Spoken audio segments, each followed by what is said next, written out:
오늘 우리가 보고 있는 말씀은 창세기 17장 말씀입니다. 오늘은 언약의 표징이라고 할 수 있는 할례에 대해서 말씀하고 있죠. 오늘 이 말씀이 있기 훨씬 앞선 15장에서는 어떤 이야기가 있었습니까?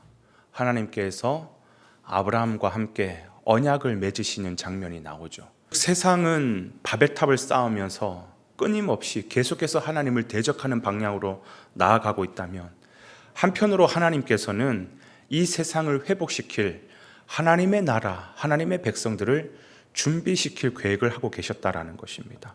그러면서 제일 처음 부른 사람이 누구냐? 아브라함이죠. 그리고 아브라함과 언약을 맺으면서 내가 너로 말미암아 큰 민족을 이루고 그 민족을 통하여 이 세상을 회복시킬 거다, 그런 하나님의 원대한 계획을 언약 가운데 풀어내고 계시는 것입니다. 그런데 사실 아브라함은 자식이 없어요. 하나님은 엄청난 큰 민족을 이루겠다 말씀하시지만 아브라함은 자식이 없어요. 무자한 자입니다. 그러니까 하나님이 하신 이 언약은 인간 편으로 봤을 때는 이건 말이 안 되는 언약이죠. 이게 불가능한 언약입니다. 그러나 이 언약을 아브라함이 믿었고 하나님은 그것을 의로 여기셨다라고 오늘 말씀은 기록하고 있는 것이에요. 그리고 오늘 그 언약의 증표로서 무엇을 명령하고 계시냐면 할례를 명령하고 계시는 것입니다. 이 할례라고 하는 것이 뭐냐면 남자의 생식기의 그 포피를 베어내는 거죠. 왜 하필이면 남자의 생식기에 포피를 베어라, 이런 할례를 주님께서는 언약의 증표로서 말씀하고 계실까? 이게 뭘 의미하느냐? 여러분 기억하십니까? 오늘 본문이 있는 바로 직전에, 그러니까 어제 본문이죠. 어제 본문에서 무슨 사건이 있었어요?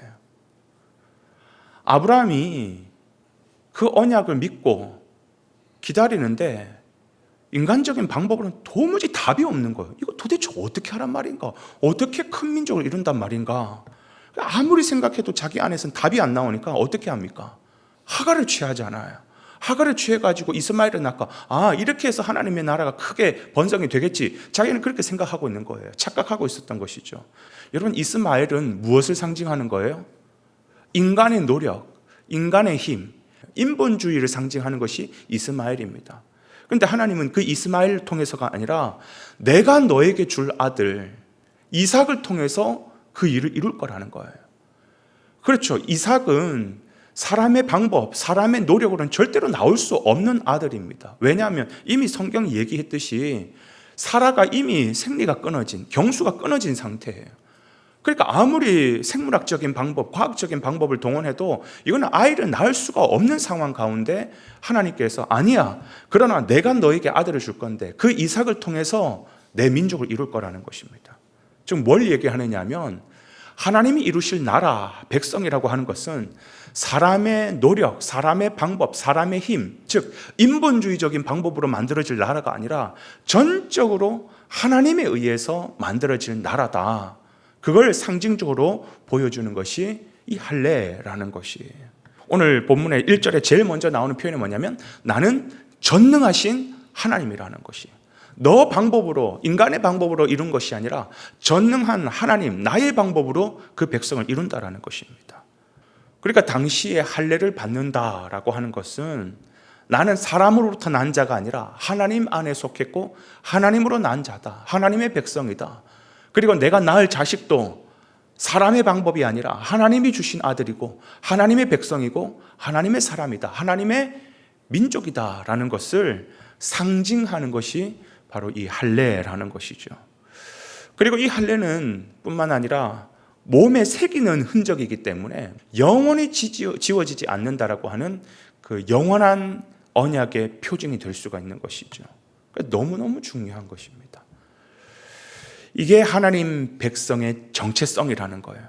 사람으로부터 나서 사람에게 속한 자가 아니라 영적으로 하나님 안에서 거듭나게 되는, 하나님 안에서 다시 새롭게 태어나게 되는 그런 하나님의 백성이라고 하는 굉장히 중요한 의미가 담겨 있는 것이죠. 그리고 나서 신약으로 넘어오면 그 언약을 완성시키실, 그 언약을 온전히 이루실 예수 그리스도께서 어떤 모습으로 어떻게 이 땅 가운데 오십니까?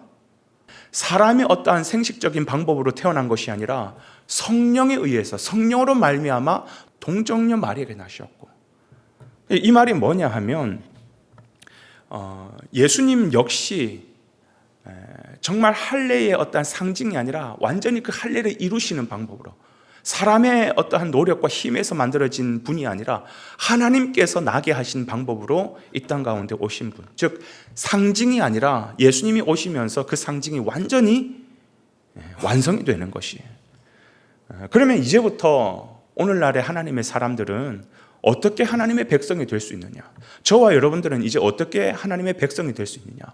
할례를 행해야지 하나님의 백성이 되는 겁니까? 율법을 지켜야지 하나님의 백성이 되는 겁니까?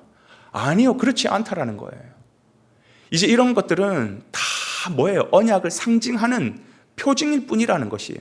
이제는 그것을 완성시킬 예수 그리스도께서 오셨기 때문에 우리는 이제는 그 예수 그리스도를 바라보는 거예요.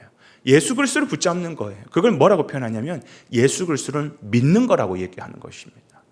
그런데 보세요. 우리가 신약 성경에만 넘어가도 수많은 유대인들이 계속해서 주장하는 게 뭡니까? 우리가 할례를 받아야 된다. 어떻게 할례를 안 받고 하나님의 백성이라고 할 수 있느냐? 아니야, 하나님 앞에서 할례를 받지 않으면 하나님의 백성이 될 수가 없다라고 말하지 않았느냐? 예수 그리스도가 이미 오셔서 그 할례도 완성시키고 율법도 완성시켰음에도 불구하고 끊임없이 그들은 주장하는 게 뭐냐면 할례를 받아야 된다. 또 돌아서서 율법을 행해야 된다. 이걸로 하나님의 나라 백성이 될 수 있다라고 얘기하는 거예요. 사도 바울과 끊임없이 논쟁을 펼치면서 결국 사도 바울을 죽이려고 했던 그 원인이 뭐였습니까? 이 율법 논쟁, 할례 논쟁이지 않았습니까? 그때 사도 바울이 뭐라고 얘기하냐면 로마서 2장 29절에 이렇게 말합니다. 표면적인 할례가 아니라는 거예요. 그거는 어디까지나 예수 그리스도가 오시기 전까지의 상징이었을 뿐이고 표징이었을 뿐이고, 이제는 예수 그리스도가 오셨기 때문에 몸에다가 하는 그 표면적 할례가 진짜 할례가 아니라 마음의 할례를 받아야 된다는 거예요. 마음의 할례라는 게 뭡니까? 내 마음 안에 있는 껍데기를 벗겨내야 된다는 거예요. 내 마음에 있는 추악하고 더럽고 그런 모든 껍데기를 다 벗어내고 온전하신 완전한 그 예수 그리스도를 붙잡아라. 그 모든 것을 이루신 예수 그리스도를 바라봐라. 믿음으로 살아라. 그게 바로 로마서가 얘기하고 있는 핵심이지 않습니까? 이게 진짜 할례라는 거예요. 표면적 할례가 아니라 이면적 할례를 받아야 된다. 사도 바울은 그것을 주장하는 것이죠. 오늘 이 본문 앞에서 우리의 신앙을 한번 점검해 봐야 됩니다.